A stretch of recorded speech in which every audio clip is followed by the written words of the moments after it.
How Tupac went from prison to Deathrow Records, the untold story. Before he became the face of Deathrow, before All Eyes on Me, Tupac Shakur was sitting in a prison cell, alone, angry, and betrayed. But what happened next changed hip-hop forever.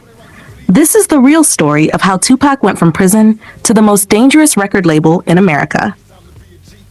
Early life and rise. Before all the fame and controversy, Tupac wasn't just a rapper. He was deeply influenced by activism and struggle. He was born into a family connected to the Black Panther Party, which shaped how he saw the world: power, injustice, and survival. As he grew, Tupac combined poetry with street reality. That's what made him different. He joined Digital Underground early in his career, but it didn't take long before he stood out on his own. Songs like Brenda's Got a Baby showed he wasn't just making music. He was telling real-life stories. The troubles began. As his fame grew, so did his problems.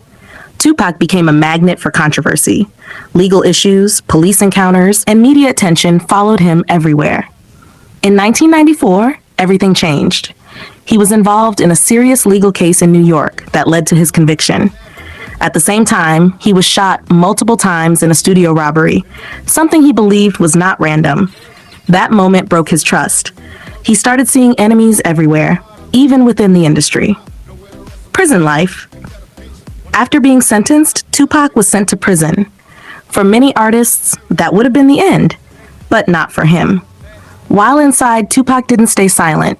He kept writing, he kept thinking, he kept planning. Prison didn't weaken him, it made him more intense. But there was one major problem. He needed money for bail, and no one in the industry stepped up. The game-changing moment. Then came a turning point. Suge Knight, the head of Deathrow Records, made a bold move. He offered to pay Tupac's bail, which was around $1.4 million. But it wasn't free. The deal was simple. Tupac would sign to Deathrow Records and release 3 albums under the label Tupac Agreed. And just like that, everything changed. Freedom and transformation. The moment Tupac walked out of prison, he wasn't the same person who went in. He was more aggressive, more focused, more fearless. He immediately went into the studio, and in a short time, he created one of the greatest hip-hop albums ever, All Eyes on Me. This wasn't just music, it was a statement. Legacy. That decision to accept bail from death row shaped the rest of his life. It gave him freedom, but it also pulled him deeper into a dangerous world. Still, Tupac used that time to leave behind a legacy that is still alive today. From prison to power, from struggle to influence, Tupac Shakur didn't just survive his story, he became it. Do you think Tupac made the right decision joining death row? Drop your thoughts below. What All Eyes on Me really meant, Tupac's final message. When people talk about Tupac Shakur, they always mention his music, his controversies, and his influence. But what if I told you that his biggest album was actually a message, a warning, and maybe even a prediction? This is the real meaning behind All Eyes on Me. By the time Tupac released All Eyes on Me in 1996, his life had completely changed. He had just come out of prison, signed to Deathrow Records, and was now surrounded by fame, money, and danger. This wasn't the same Tupac from before. This was a man who had seen betrayal, pain, and survival at the highest level. The title All Eyes on Me wasn't just about fame. It meant pressure. It meant expectations. It meant that every move he made was being watched by fans, by enemies, and by the industry. When you listen to the album carefully, you start to notice something deeper. Songs like Ambitions, Azaretta show his aggressive, fearless side. But underneath that energy, there's tension. In tracks like Life Goes On, Tupac reflects on death, loss, and the reality of life in the streets.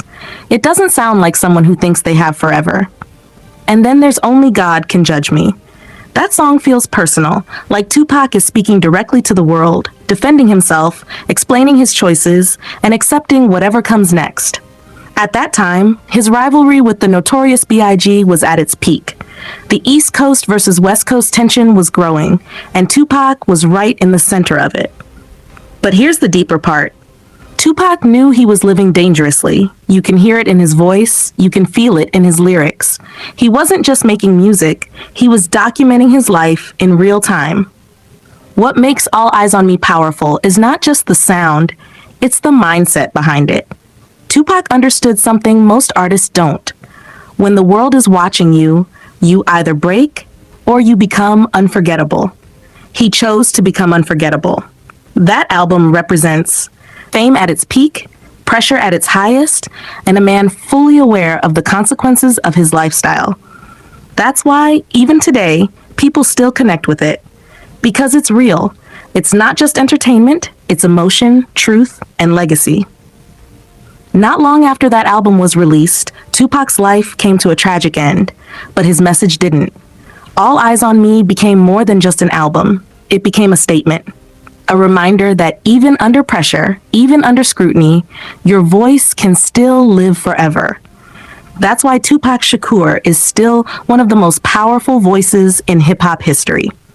Now I want to hear from you. What's your favorite track on All Eyes on Me? And what does it mean to you? Smiling as they laugh, I put up my middle finger, then I dash. Niggas don't like me cause I'm thugging, and every day I'm a hustler, looking to get paid. They wanna worry me and worry, don't need to lie. I pray to God I don't scream when it's time to cry. Nowhere to rest, I'm losing homies, ain't that a bitch? When I was rich I had clout, now niggas only. Still that don't promise you the next day, so I stay thugging with a passion, forever plastic. Bustin' on these motherfuckers in my bag. They wonder if it's hell bad. Well, hell can't be worse than this, cause I'm in hell now. Don't make me hurt you, I don't want you, but I will. See motherfuckers killed over phone bills, never will I die, I'll be back. Reincarnated as a motherfucker. Turn the volume up, let them feel it. Awake with screaming, dreaming the better days. Stuck in this maze, trying to navigate through the haze. It's like I never left. The spirit is resurrected. My energy is weak through the messages unexpected. We bringing the realness back while these perpetrators mumble. We formulating attack.